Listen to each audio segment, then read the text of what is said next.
Hey, good morning. I was sitting next to someone last week and the opener kind of came up and she just turned to me. She's like, I can't look at that. It just stresses me out.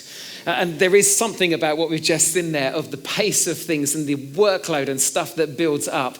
And just that little finish when it goes, there is something lovely about breathing room.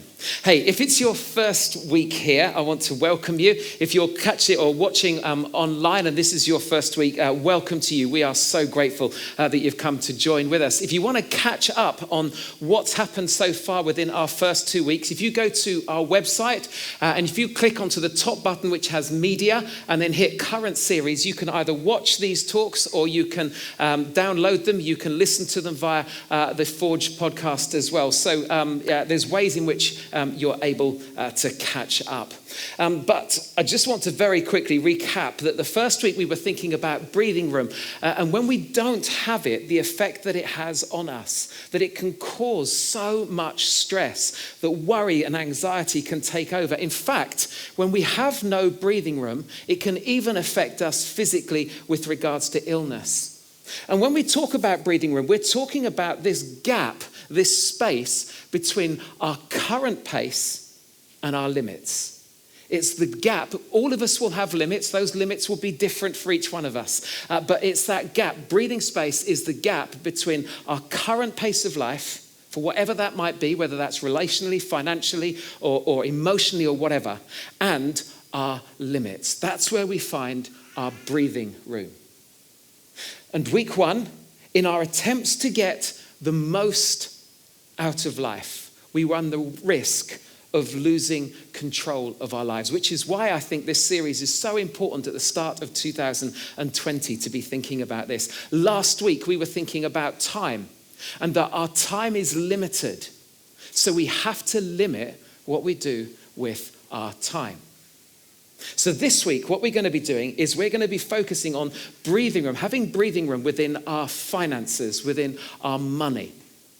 And if you're not a Christian, if you're just visiting or you're searching or whatever, I really hope and I do believe that what's shared this morning will be helpful to you, because all of us deep down want to have breathing room in our finances. But if you're a Christian like I am, if you're a follower of Jesus, I tell you, this is going to be really challenging this morning, because there is a relationship between our ability to follow Jesus, for Jesus to be Lord of our lives, and our willingness to get our financial house in order. Because unsurprisingly, Jesus has something to say about our money. And we're going to come on to that in a short while. So to begin with, I just want to tell you something which you will know, but no one will have told you this. It's this, that there is a difference between our standard of living and our quality of life. Now, you'll hear that and you think, yeah, no, of course there is. But actually, throughout our lives, day after day after day, that is not the message which is given to us. And so throughout anything which is advertising, if anyone wants to try and sell us something, they will be pushing that our quality of life will go up if our standard of living goes up.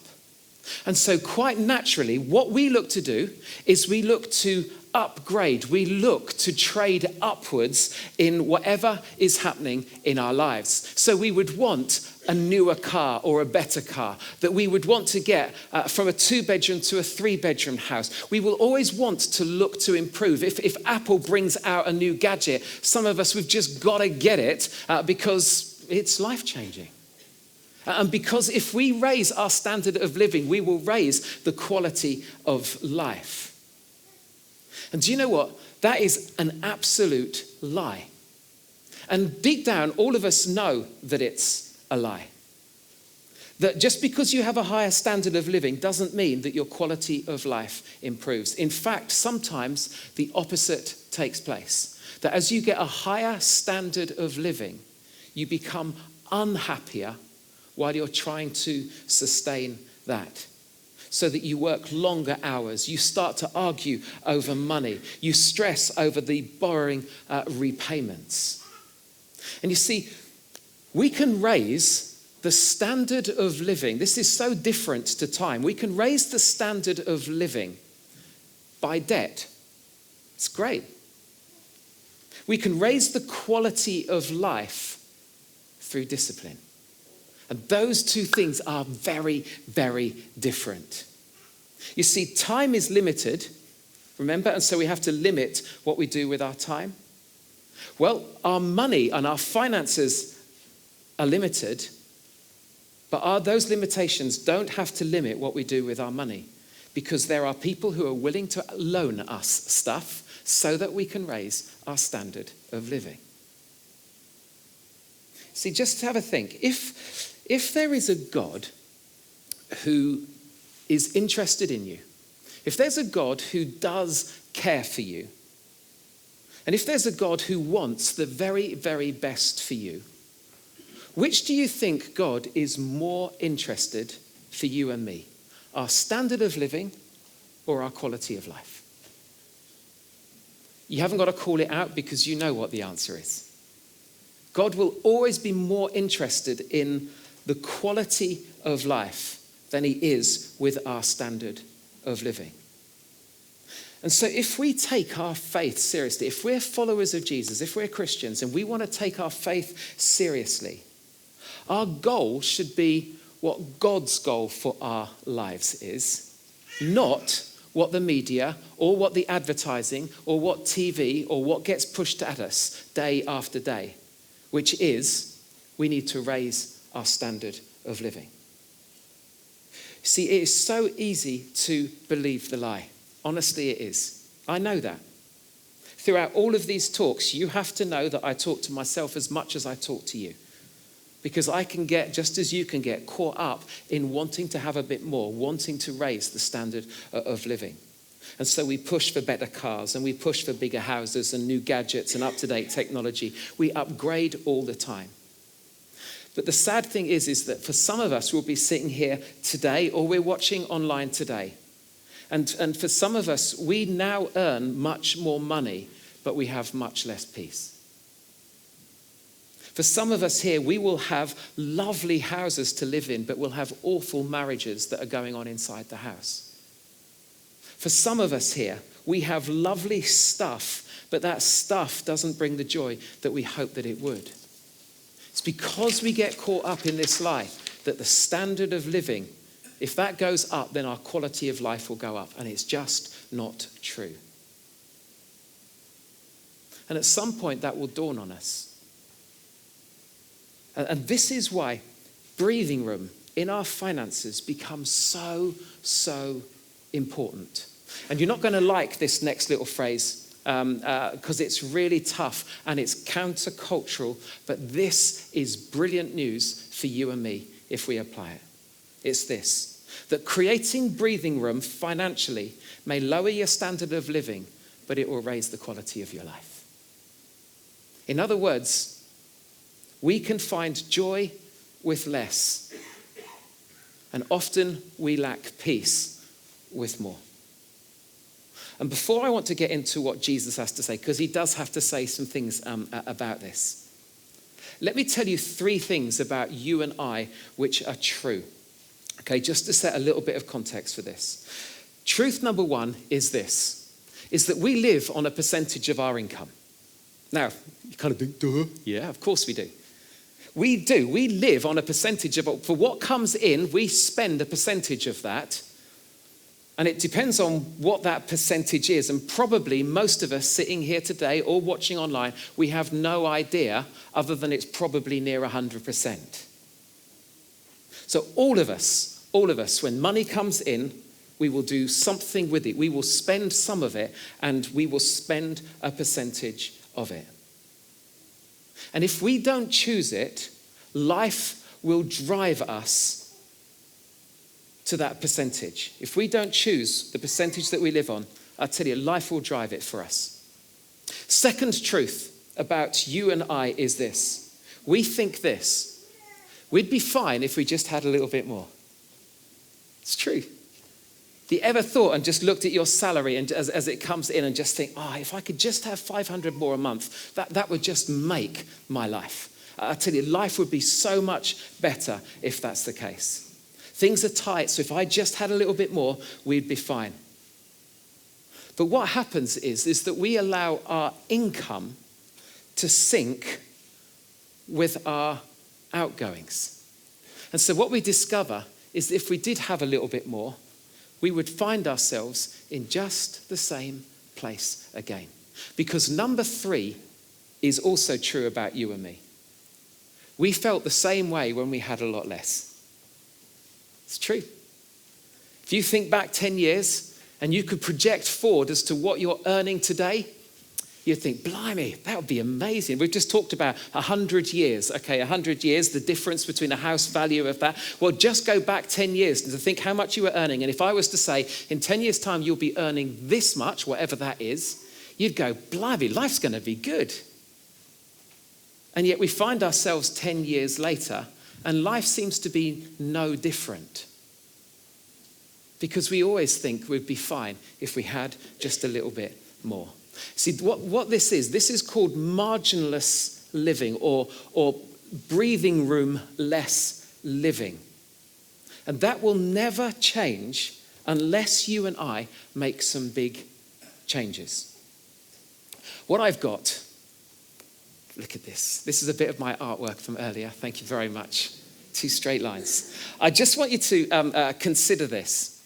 Okay, so if this is money that goes up and this is time that goes forward, if you think on the whole, what we would like for, what we would like for our money situation is to be this, that we start work and what we really hope is that our money over time will go up. Now, some of you, it will be kind of up and down depending on the jobs that you've got. Some of you, it's just flatlined out and that's bad luck.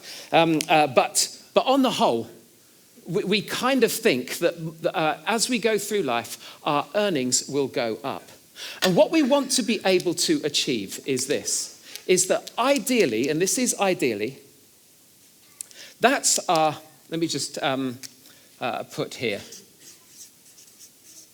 that's our income. But what we want with regards to our spending is that.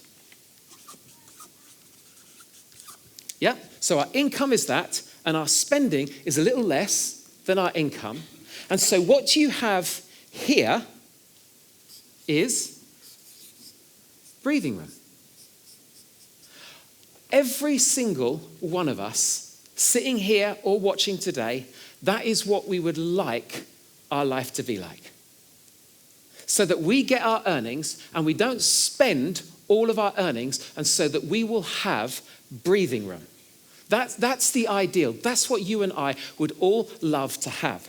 The sad part of it is, if I just go on, it's almost identical. Thank you very much. Okay, here we go. So if that is our income, this is what normally happens, is that our spend runs exactly along the same line. And so you and I can go through life with no breathing room whatsoever. And do you know what? What's amazing is this, is that you could say, well, how much is that money? Well, it really doesn't matter, because that could be £200 a month, which goes up, and yet we still find ourselves in exactly the same. You could be on, going up here, 100,000 a year. And if we still stay with our spend going the same, we will just be in the same painful, difficult, worrying circumstances. Sadly, some people even do that, where it's the opposite to breathing room. It's that horrible word called debt. And when we get caught in debt, it is like a trap. It dominates everything. You see, this doesn't just apply to our personal finances. This can apply to businesses. In fact, this can apply to church. You know, in the autumn of last year, I sent out some information to people here at the Forge just to let them know of our financial position. And honestly, I was worried. It was dominating my thinking all the time because the breathing room between our income and what we spend was getting smaller and smaller. And it's a horrible place to find ourselves. And so unless changes happen, which they are for us as a church, and so we are now finding ourselves in a better position, if we don't have that breathing room, I tell you, it is such a stressful place to live. And when we live like this, what happens is that people other than ourselves become in control of our finances. And so our mortgage company, because we've borrowed to the hilt to get the house because we wanted the standard of living. And so we've pushed our mortgage to the very maximum of what we can pay. And then we find ourselves at the beck and call of our mortgage company. And so that we can't just book the holiday as we'd love to because we have to pay those bills. When we want to buy a car and we go on a go with a finance company, the finance company never say, have a month off, go on, just do something lovely this month. If you ever come across a finance company like that, please let me know because they are extremely unusual. Because what tends to happen is the bills just keep coming in and coming in and coming in. And what happens to you and me? It's that anxiety that builds and builds and builds. And everything financial becomes our master. That we can't buy this, we can't do that, we can't holiday there. It feels as if our money runs our life. And we don't get to make choices anymore. Do you know what? Jesus has something to say about this. In fact, Jesus predicted this. He predicted this 2,000 years ago. One of the ways in which Jesus would communicate with people is he would tell stories. And people loved to listen to them. They didn't always understand his stories, but they were great stories to listen to. And as Jesus was talking, there was a time, you can read about it in Luke 15, where Jesus just tells 3 stories about 3 lost things. And he's building to this point that God desperately wants to find people who are lost in life, and so that they can experience him as their heavenly Father. And then he goes on to Luke 16, the next chapter, and he goes into this story, and it's a finance story. In fact, Jesus told lots of stories which involved finance, because finance plays such a big part in our lives, doesn't it? And he tells this story of a guy who's going to be given the sack because of his financial dealings. And so he's very shrewd, and all these people who own the company money, he goes out to and he halves their payments back again. It's because he thinks, if I'm going to be given the sack, I might be able to get a job with them. And it gets to the end of this story, and it's a little bit of a confusing story that Jesus says, because he says that the owner says, that's really clever. That's really shrewd, the thing that you've done there, even though I've lost out. And Jesus is talking all about this money situation. Go home and read it. Luke 16, you'll find out about the shrewd manager. And it gets to the end of that story, and then Jesus comes in with these words, which I think are so powerful. This is what he goes on to say. He says, no one can serve 2 masters. For you will hate one and love the other. You'll be devoted to one and despise the other. You cannot serve both God and be enslaved to money. Or as another version says, you can't serve both God and money. No one can serve 2 masters. If you've ever been in an employment situation where you've had 2 bosses and they've been on different pages, you know how incredibly difficult it is because you can't keep both happy. If you're someone whose parents have split up and you go to different parents at different times as you've been growing up, and your parents have been on different pages, you kind of know how awkward. There's this tug of war that's going on, and it's really painful. And you end up liking the one who allows you to stay up much later than the other, and the one who just either takes you out for lunch or whatever, and you don't like the one who makes you do the jobs back at home and that kind of stuff. And so there's this tension that pulls. This is what Jesus is talking about. He's talking about this tension. And he says this, he says, you can't serve both God and be enslaved to money. See, I always thought that it was you can't serve God and the devil. Oh, yeah, but that's not what Jesus is saying. He's making it much harder for you and I, because he's saying that it's not the devil that we're going to be battling with. It's going to be stuff that we are battling with. It's with money.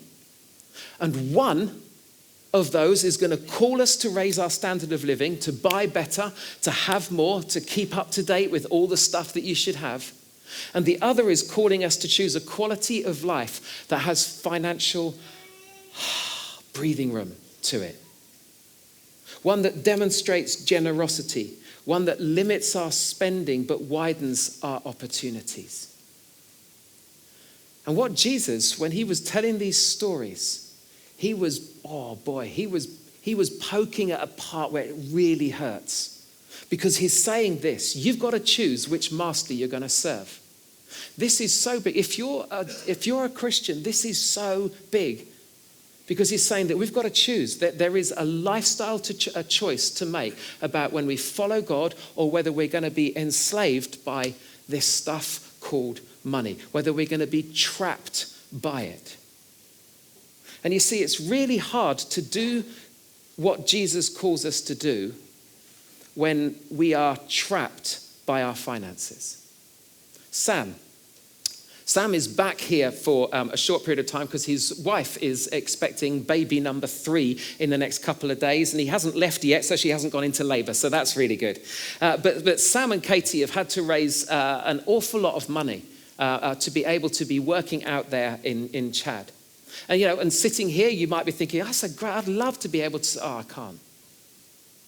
And you kind of sense God saying, but wouldn't it be good to support Sam? Wouldn't it be good to support some of those people who want to go abroad on one of our missions? Wouldn't it be good if you could sponsor a child? And you hear those things and you think, I would love to, God. I would really love to, but I can't, because I've got to pay my car finances, and I've got to pay my mortgage, and I've got to pay the debt repayment system that I've got set up. And do you suddenly see how hard it is to follow Jesus when our finances are so out of sync? See, if a lack of discipline on your and my part have brought us to a place where we have no financial margin, money has become our master. I hate that, but it's true. Jesus says time and time again, he says, don't worry about what you're going to eat or what you're going to wear. He comes up with this theme time and time again. And if you have no financial margin, or if you're even worse on this line above what our income is, worry is the thing which will take over your life. Honestly, I have sat with people here in this room and in places all around where people are saying, I don't know what to do. I've got myself in a situation and I can't get out of it. And it's an awful, awful place to find ourselves. So it's really hard to follow Jesus when he says, don't worry, when all the time we're worrying about our finances because we've let them get out of control. You see, how we're spending our money might be keeping us from being completely sold out for God. Honestly, it can be. That's why Jesus said, you cannot serve both God and be enslaved to money. So how does that work? How can we turn this around? Well, some very, very simple things for you to think about as we finish today. And I want you to think about these things. Just as I wanted you to fill out this card. Do you remember this card from last week? Did you remember filling it in? Or did you think, oh no, I forgot about that. Sorry, I didn't have time. Yeah. If you haven't done it, still work on it. What are you stopping? What are you starting? What are you doing less of? What are you doing more of? The same principles apply when it comes to our finances. So, number one, what do we do?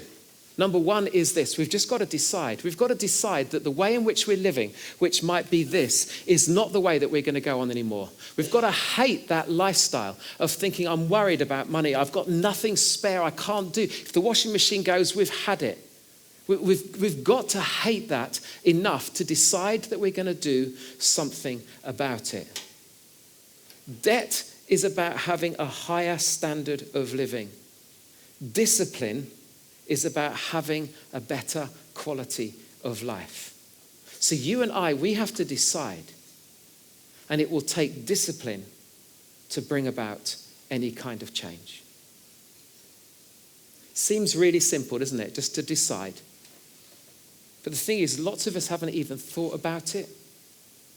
And Jesus wants to be Lord of our lives. He wants to capture our heart so that money doesn't hold our heart, but that he's the king of our heart.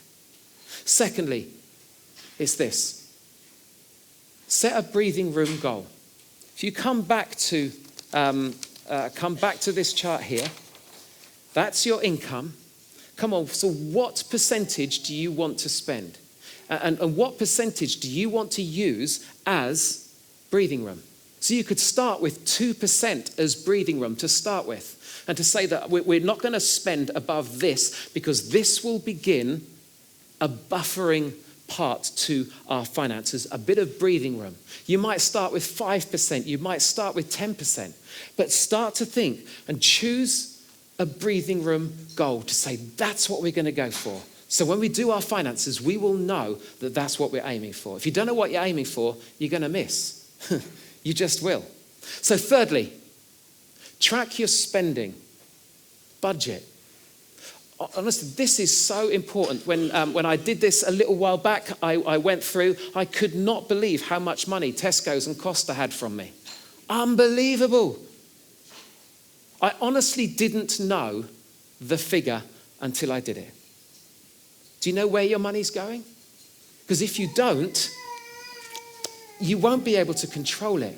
So therefore, track over February, track everything that you spend and see where that money is going to.